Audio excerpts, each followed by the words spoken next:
nouveau Front populaire a soumis à Emmanuel Macron la candidature de Lucie Castet pour le poste de Premier ministre. Mais que connaît-on de l'économiste sur sa famille? Depuis le 23 juillet dernier, le nouveau Front populaire, NFP, qui est arrivé en tête des élections législatives du 7 juillet, s'est mis d'accord sur une candidature pour le poste de Premier ministre. Par le biais d'un communiqué de presse, la coalition de la gauche a finalement choisi de présenter l'économiste Lucie Castet. Mais, de son côté, Emmanuel Macron ne semble pas être prêt à nommer un nouveau gouvernement, préférant attendre un mois supplémentaire, soit à la fin des Jeux Olympiques de Paris 2024. Le chef de LE Accent Aigu TAT semble, en effet, ignorer sa candidature, décrétant une « trêve politique » jusqu'à la fin de l'événement sportif. En attendant une prise de décision, découvrons la famille proche de Lucie Castet. Lucie Castet est issue de la bourgeoisie caennaise, a rapporté Le Point.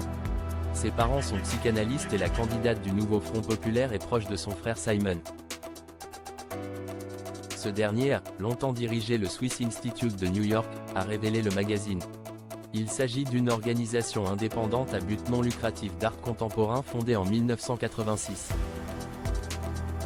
Désormais, Simon vit à Paris où il gère les projets stratégiques du Louma Art, qui abrite des installations d'art moderne immersives dans une ancienne gare d'Arles.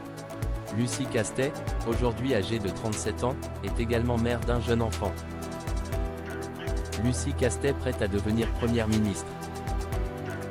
Lucie Castet s'est exprimée pour la première fois ce mercredi 24 juillet à France Inter dans l'émission Grand Entretien et a demandé au président de la République de prendre ses responsabilités.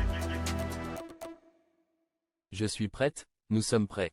Je demande au président de la République de prendre ses responsabilités et de me nommer, a déclaré Lucie Castet. La candidate NFP a ensuite dénoncé un déni de démocratie de la part du chef de LE Accent Aigu TAT et juge cette inconséquence inquiétante.